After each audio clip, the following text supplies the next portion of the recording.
Well, hello there, folks. How's it going today? Hope you're all doing really good. Well, I've been putting this Telecaster back together here. This belongs to a friend, and brought it in. It had a Bigsby on it, or something like a Bigsby. It was really kind of cheesy, so we took that off and put a new Wilkinson bridge plate with compensated saddles on it. Changed the pick guard. It had a red kind of multicolored pick guard on it that just looked horrible, so we put a black one on.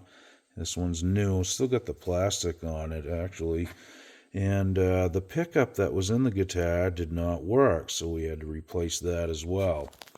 So, it wasn't really a big deal to overhaul it, but I did run into one thing when I was wiring this guitar, and this is why I'm shooting the video. Hopefully this helps somebody out. Now, I've wired many Telecasters in my life. I could probably do it in the DAC at this point. And I wanted to put a different switch in it. This is a new switch that's like the traditional, and the one that came in the guitar is an import switch. Well, I thought the switch was bad because when I put the pickups in, back in the scratch guard and this one in the new bridge plate, I tested them before I did that just to make sure nothing happened to them, and they both showed resistance, so I figured I was good to go.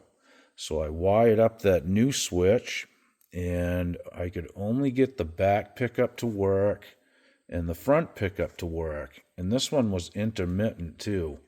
I couldn't get them to work together, and I just couldn't figure that out. So eventually I thought that the switch was defective, which it's not, now that I have been through all this stuff. But so I ended up putting the import switch back in it, which I thought was bad too.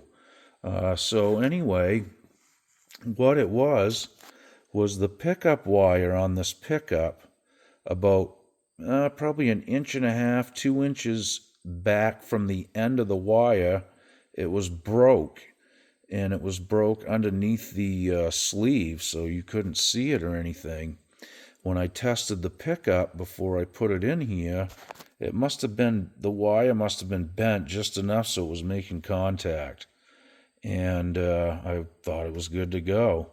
So, and it kept being intermittent as I was working on this too. So, again, I just really thought it was the switch. So, come to find out, I finally traced it down to being the wire to that pickup, and all I had to do was cut it off, strip it, and resolder it. And that took care of the problem, but I spent a couple days trying to figure that out, to be honest with you. I wasn't like, hovered over the bench for 8 hours a day, but, 20 minutes here, 20 minutes there, then I'd kind of take a step back and try to regroup and figure it out. So that was something that I've never dealt with, repairing guitars to this day. I'm going to be checking every pickup that I put in and moving the wires as I do it to make sure there's no breaks in there under the sheathing and whatnot. Really threw me for a loop. So now we do have everything hooked up right. That's the neck pickup right there. We'll switch it to the middle position. We're at 38887. Go to the bridge, 8.27.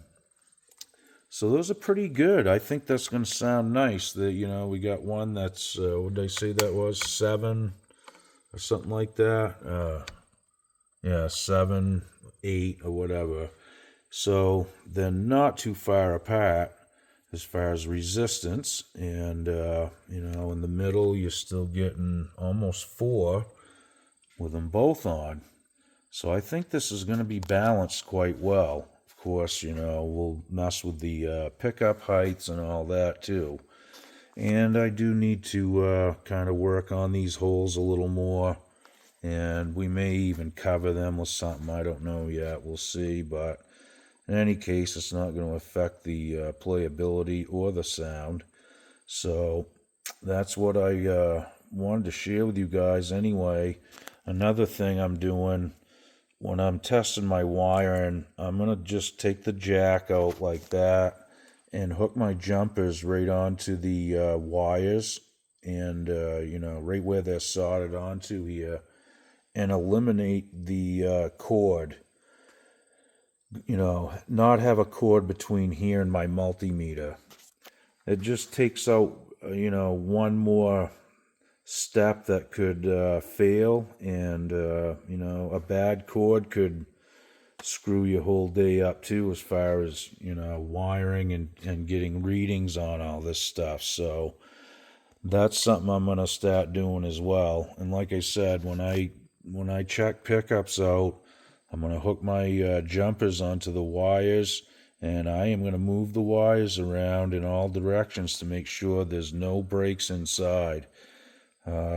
Hopefully this saves you guys a little time. That's something you definitely want to start checking.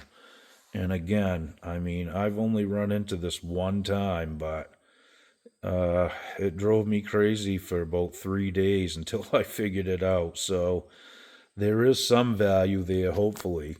And again, that's why I wanted to kind of share this with you guys. So hopefully that helps. And we'll get this one strung up pretty soon, get the intonation set, and should be in good shape.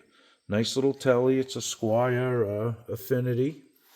It hasn't been played hardly at all. I mean, there is absolutely no fret wear. It's one of those ones that somebody bought, and I guess the guy modded it and still didn't play it. Maybe it was just something he was practicing with or something, as far as, exchanging parts and soldering and that kind of thing. But anyways, he did make some nice holes for me to fill in and try to kind of hide. We'll see what happens. Like I said, we have talked about maybe taking a black back plate off a Strat, which I've tried a Strat back plate on here, and it did look cool, and it covered the holes. And it didn't go all the way out to the edge either. It kind of hung back. We'll see. We got a couple other ideas we're juggling around, and if not, we'll just kind of fill them in, kind of keep them level. You're still going to see them, but that's what it is, folks. You can't fix them all. And like I said, it's just a Squire. It's not an expensive guitar, so we're not going to go too crazy with it. If the owner decides to keep it, then maybe we'll go another step further. But just for now, we wanted to get it mechanically solid and get everything working and wired correctly. It was really a mess inside as far as the wiring. The original owner had tried all kinds of little tricks of the trade, and he just had it all backwards, basically.